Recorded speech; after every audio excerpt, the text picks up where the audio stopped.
So I'm Annie Rawlings. I work for the Interfaith Center of New York on a project called Prepare New York, and many of our Prepare New York colleagues are here.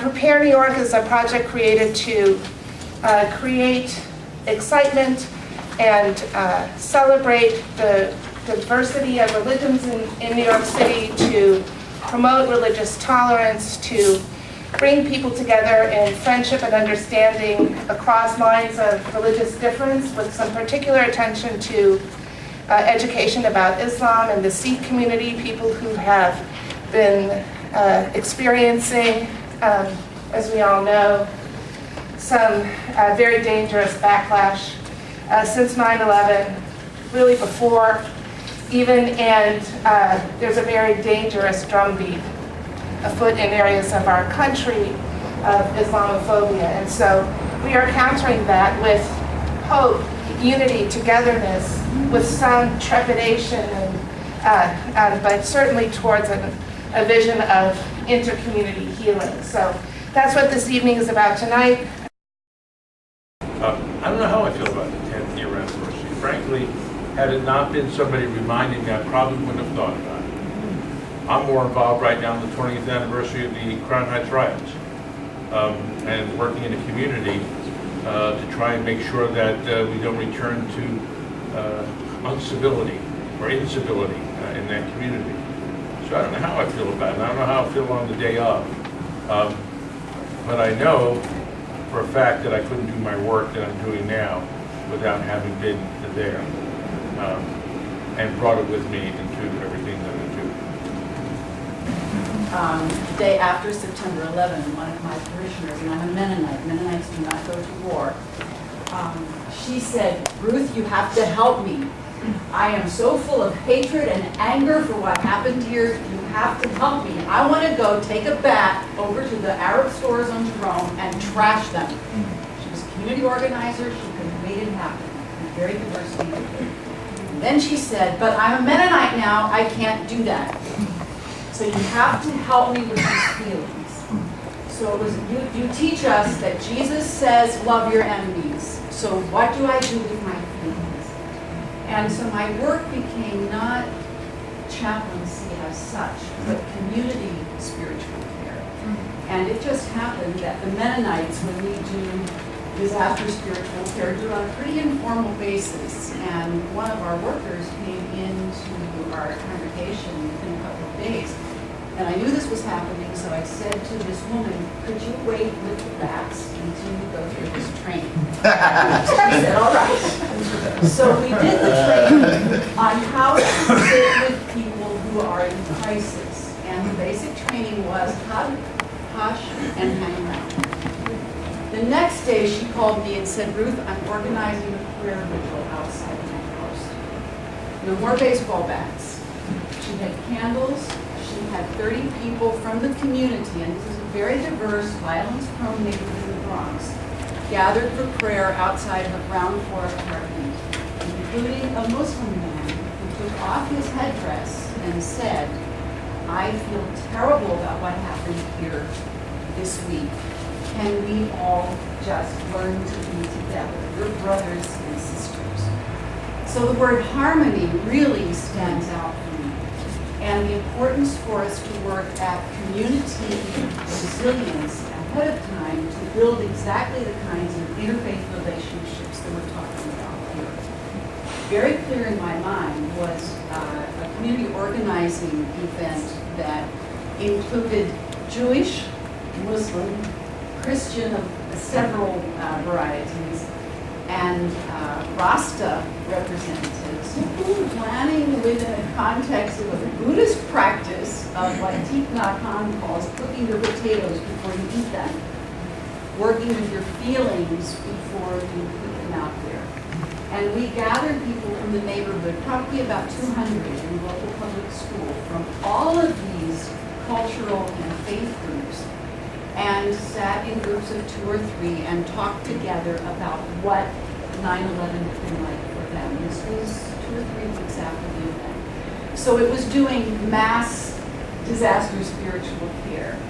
And there was a Muslim who defined Islam from a peace perspective, There was a Jewish professor who put a context of what happened in the larger world context of conflict up in the public school, and then we ate refreshments afterwards from the local Pakistani deli. It made so clear to me how relationships across faith groups are part of a necessary disaster spiritual care response.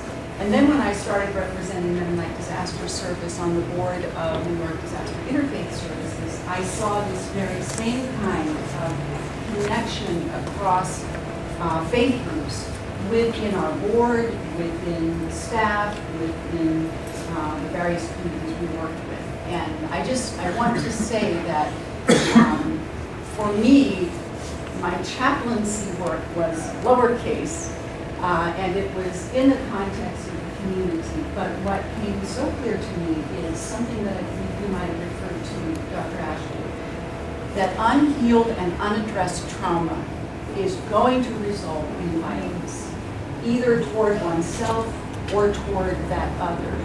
And so part of spiritual care is taking care of those feelings so that they don't get acted out in violence or acted in violence. You know, with a memory of, helping with some chaplaincy work downtown with some of you, I recall only one person, a firefighter, who had very extreme views on Islam at the time, in that whole year that followed. And I'm just curious, like, what you all think about if the whole, uproar around Part 51 had anything to do with, in your minds, in your experience, with, some kind of unprocessed trauma, and why 10 years later as opposed to the year after or 2 years after? Or does trauma have anything to do with that? Was it caused by other factors? I'm just curious about your views. I think, coming back to Chloe's question, a little about anger and Islam, I think there's something about the sense of when you're up against that kind of suffering, there's a solidarity that is built.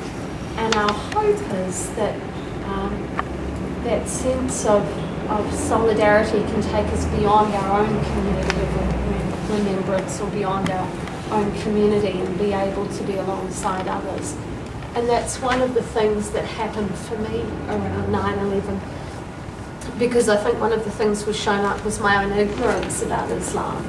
And that's been challenged by simply working along other chaplains who, the imams that responded as part of the Red Cross response, hearing about one of the imams that was down in the pit, blessing bodies and suffering the anger of, some of those that were angry down there, and those in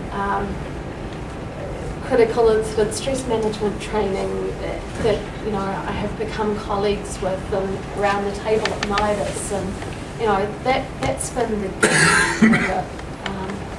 But I think one of the challenges for me is to remember all those different communities as the 10th anniversary comes up, and be aware particularly of those marginalised ones, which the obvious loss isn't so apparent, but the emotion and the grief is just as real.